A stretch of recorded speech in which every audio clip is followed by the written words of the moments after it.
difference between HOA and housing co-op, right? Okay.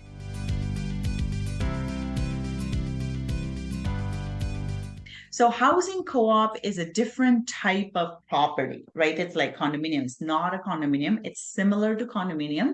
So the difference between a condominium and a housing co-op is the ownership, the way the ownership is set up. So in a condominium, when a person buys the unit, they get ownership of that unit. So the certificate of title for that unit will get transferred to that person. So if I buy it, it will get transferred to my name. Whereas in a housing co-op, if I'm trying to buy a unit in a housing co-op, I may not get the certificate of title for that unit transferred to my name. I may be buying shares in that housing co-op, and based on like each unit will have different amount of shares allocated to it, and I will get those amount of shares. But it will be the housing co-op that owns the unit, and housing co-op owns the property that the co-op is built on. So it looks the same, it works very similarly, but the structure is different. So in the condominium, I'm getting the title to the unit. In housing co-op, I am buying shares in a co-op. I'm not actually getting the title transferred under my name. So that's a big difference between a condominium and a co-op. Now, the third thing we can introduce in here is a housing HOA. So that's homeowners association. Homeowners association is completely different, has nothing to do with a condominium type of structure.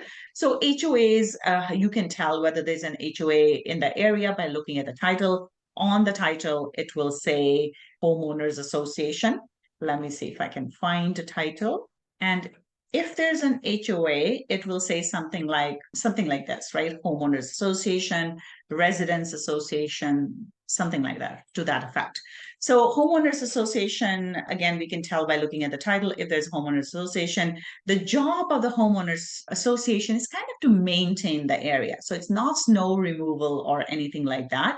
But what they're trying to do is it's residents coming together, making their area better so that the values are preserved in that area, right? So the area doesn't start looking run down. So things they will do is, so for example, we have a pond in the back of our house. They will maintain that pond area, take care of the trees and stuff that are in that area. They'll make sure the area looks nice. They'll plant flowers and stuff in the summer. So that type of stuff. So those are the type of things they will do. And usually there will be architectural guidelines that you would have to follow, where basically you have to, like, there's certain things you're allowed to do, certain things you're not allowed to do. So they will make sure that everybody's following those rules. They're sticking to the architectural guidelines, but this is what it will look like. And it doesn't have to be a condominium. So our house is not a condominium. So we have something like this, right? So where it would say homeowners association. So you can look at certificate of title and see if it's a homeowners association, but the structure is completely different. Homeowners association applies to an entire subdivision. So anybody who buys a house in that subdivision will then have this homeowners association on their title. But these are actual single family homes. They're not condominiums. So there's a difference in structure.